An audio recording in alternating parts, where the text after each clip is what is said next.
For more videos, please subscribe, like and share.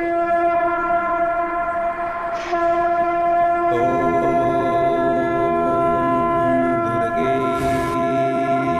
नमः। प्रिय भक्तों, आज हम श्रवण करेंगे अर्गला स्तोत्र एवं कीलक स्तोत्र को। सबसे पहले हम सुनते हैं अर्गला स्तोत्र। आइए शुरू करते हैं।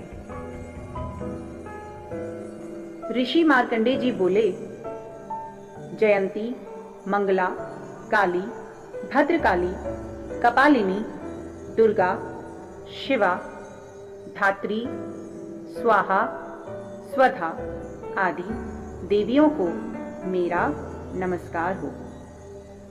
हे चामुंड देवी, समस्त प्राणियों के दुख निवारण करने वाली आपकी जय हो। हे सर्वव्यापक देवी कालरात्रि, आपकी जय हो।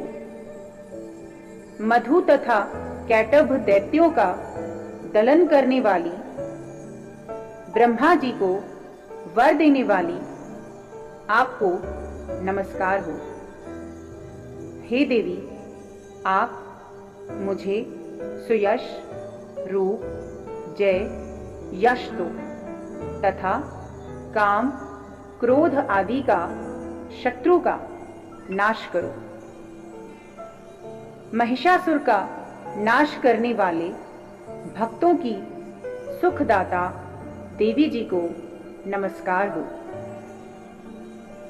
मुझे रूप दो, जय दो, यश दो, शत्रुओं का नाश करो। हे रक्त बीज का वध करने काली देवी और चंड मुंड असुरों का विनाश करने वाली माता, मुझे सुंदर रूप, जय, यश दो, शत्रुओं का वध करो। हे पाप नाशक चंडिके, जो सर्वदा भक्तिपूर्वक आपके चरणों में मस्तक झुकाते हैं, उन्हें रूप दो, जय दो, यश दो, शत्रुओं का नाश करो। हे सभी व्याधियों को नाश करने वाली चंडिके, जो आपकी भक्तिपूर्वक स्तुति करते हैं, उन्हें रूप दो, जय दो, यश दो, शत्रुओं का नाश करो। हे देवी जी, आप मुझे सौभाग्य, आरोग्य और परम परम सुख दो। रूप दो, जय दो, शत्रुओं का विध्वंस करो। हे माता, मेरा कल्याण कीजिए और उत्तम धन संपत्ति दीजिए। रूप दो, जय दो, यश दो, शत्रुओं का नाश करो। हे माता, आपके चरणों पर देवता और दैत्य दोनों ही अपने मुकुट की मणियां घिसते रहते हैं। हे मातेश्वरी, अपने भक्त को विद्यावान, यशवान, लक्ष्मीवान करो। बड़े बड़े अभिमानी दैत्यों के अभिमान चूर्ण करने वाली हे चंडिके, मैं आपको प्रणाम करता हूँ। हे चार भुजाओं वाली माता, चतुर्मुख ब्रह्मा जी आपकी स्तुति करते हैं।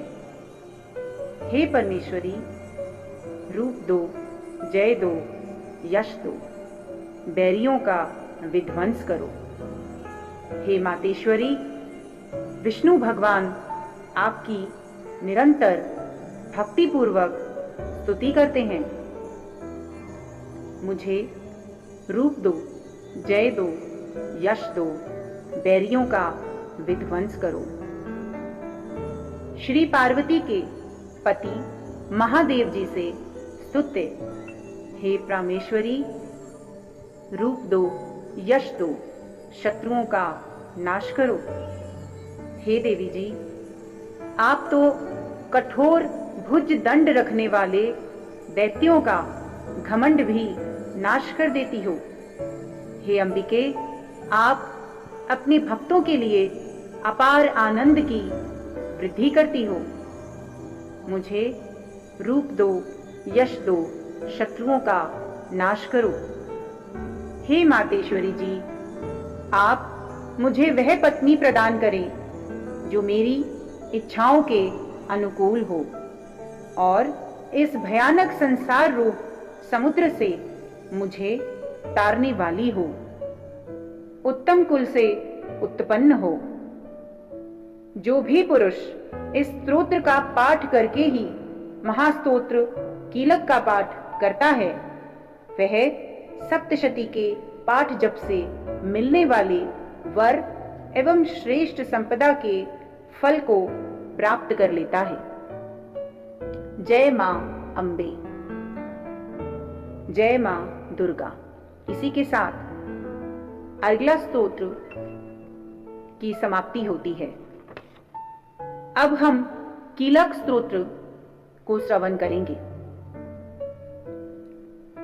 श्री मार्कंडेय ऋषि बोले, मैं उन भगवान सदाशिव को नमस्कार करता हूं जिनके 3 दिव्य नेत्र हैं, जिनका शरीर विशुद्ध ज्ञान स्वरूप है, जो मोक्ष प्राप्ति के कारण है। अर्धचंद्रमा जिनके मस्तक पर शोभायमान है। मंत्रों के शाप एवं उत्कीलन आदि को समझकर पाठ करने वाला पुरुष मोक्ष पा लेता है, अतः इसका ज्ञान होना आवश्यक है। सब उच्चाटनादि वस्तुएं इसी स्तोत्र द्वारा पाठ करके सप्तशती के पाठ मात्र से स्तुति करते हैं, उन्हें देवी जी सिद्ध हो जाती हैं। उच्चाटनादि प्रयोगों में उन पुरुषों को मंत्र, औषधि आदि किसी अन्य साधन की आवश्यकता नहीं पड़ती। बिना जपने के ही सभी उच्चाटनादि सिद्ध हो जाते हैं। क्या समस्त उच्चाटनादि इसी से सिद्ध होते हैं? इस प्रकार की लोगों को शंका हुई। तब उस शंका के निवारण के लिए सदाशिव ने लोगों को बुलाकर आज्ञा की कि हां, यह सब सिद्धियां देने वाला शुभ स्तोत्र है। उस चंडिका स्तोत्र को भगवान सदाशिव ने गुप्त कर दिया। इस स्तोत्र के पाठ द्वारा प्राप्त होने वाला पुण्य कभी भी समाप्त नहीं होता। साधक इसी प्रकार का क्षेम प्राप्त कर लेता है, इसमें कोई भी संशय नहीं। कृष्ण पक्ष की चतुर्दशी अथवा अष्टमी के दिन एकाग्र होकर जो अपना सभी कुछ भगवती को अर्पण कर देता है और फिर प्रसाद रूपेण ग्रहण कर लेता है, उस पर भगवती प्रसन्न होती हैं, अन्यथा नहीं। इसी रूप के कीलक द्वारा महादेव जी ने इसे भी कीलन कर दिया है। जो इसके द्वारा सप्तशती का निष्कीलन करके स्पष्ट होकर नित्य पाठ करता है, वह सिद्ध हो जाता है। देवी जी का गण एवं गंधर्व होता है। वह कहीं भी घूम रहा हो, उसे कोई भय कभी नहीं सताता, ना ही उसे अकाल मृत्यु होती है। देहांत होने पर भी वह मोक्ष पाता है। इसलिए इस कीलक स्तोत्र को समझकर तथा उसका उत्कीलन करके पाठ करना उचित है। जो इस प्रकार नहीं करता, उसका नाश होता है।